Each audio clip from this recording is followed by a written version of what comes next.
how important is this report today for you?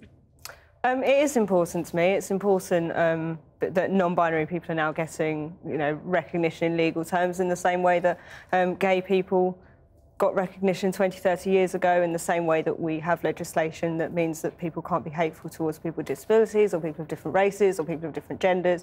It's nice to now see that that provision is being extended to people like myself as well. And we mentioned the NHS there in our introduction. I mean, give me some practical ideas of how this might change your life. Well, that's a very, very big question for a very small interview. Give me a short answer. Practical ideas, I mean, the NHS have admitted in the report that trans people are a hidden and badly treated group. I've got a lot of love for the NHS, I really have, but treatment for trans people varies widely depending on where you were born and the access to the services that you have. So if those services can be improved, as long as not at the detriment to any other groups, any other people needing treatment, then of course I welcome that. OK. Julia, do you agree with what Jack's saying?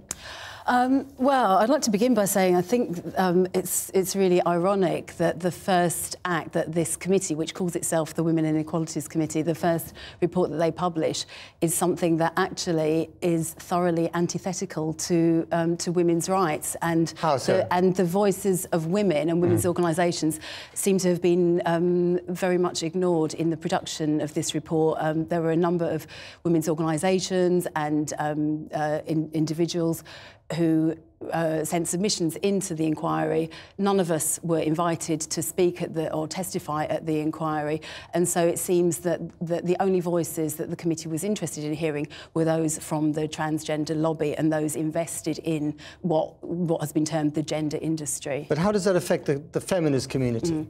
So the way in which it affects, well, again, as Jack was saying there, it's quite difficult to encapsulate this in such a short interview. But so there are numerous ways in which it affects women. One of the most worrying ways, I would say, is in the threat that this poses to women-only spaces and women-only services, particularly women's refuges and those services which are set up to support women who've survived male violence or are maybe fleeing from male violence. For example, if we think about the case of Christopher Hambrook in Toronto a couple of years ago, you may have heard of this case, under Toby's law, which is a similar kind of law that this inquiry is recommending that we adopt in this country, which is a self-declaration system of gender, so that any man under that system could identify as a woman. He identified as a woman, called himself Jessica Hambrook, had access to 2 women's shelters and sexually assaulted 2 women within those shelters. I think we can all pull cases out where we can say this has happened and that's happened, but those cases are very, very rare. And to try and deny services to women on the basis that those women might be trans women I find that abhorrent. I mean, I was raped by a cis man and again by a lesbian woman, but in the ages of 19 and 22. I don't use either of those experiences to try and deny cis straight men or gay women's access to rape crisis services. I think the kind of language that Jack is using there is really kind of illustrative of the heart of this problem, where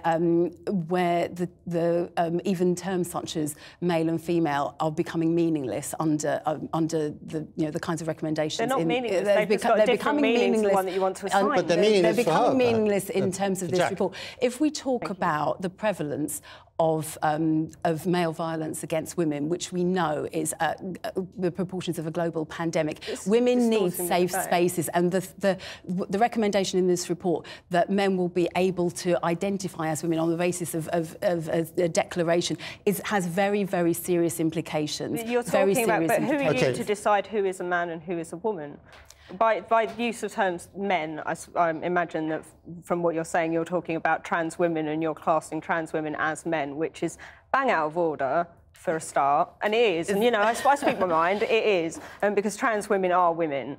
And it's not for you to say that trans women are men, and it's not for you to say that being transgender is some sort of frivolous lifestyle choice. Somebody's going to decide one day, I want to assault some women, so I'm going to identify as female so I can get access to a rape crisis service. Because if men want to go out assaulting women, those men do. Rapists are rapists. Trans people are not rapists by default. There's been research undertaken in Sweden and in the US which shows that men who subsequently identify as so-called trans women commit violent crime, and including sex offending, at the same rates as men who, you know, in Jack's language would refer to as so-called cis men. So, you know, I think it's a much wider issue than Jack is trying to present it as there.